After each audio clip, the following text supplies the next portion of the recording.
Win32gui move window not aligned with left edge of screen.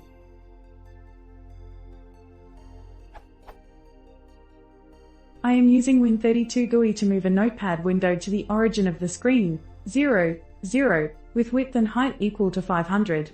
The result is that the window is not moved to the true left border but 10 px to the right. Also the width and height do not equal 500 px, 620 px. Instead, I am using the following code to produce my results.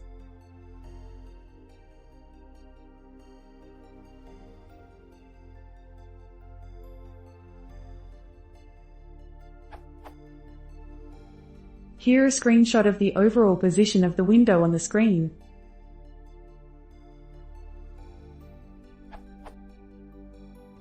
And here a picture of image.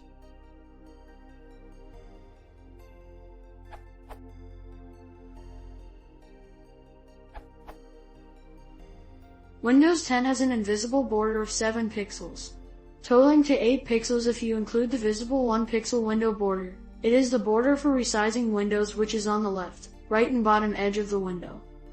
Notice how the resizing cursor reacts with the top edge. There is no invisible border there.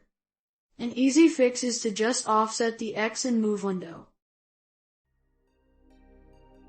or make a new function to do that.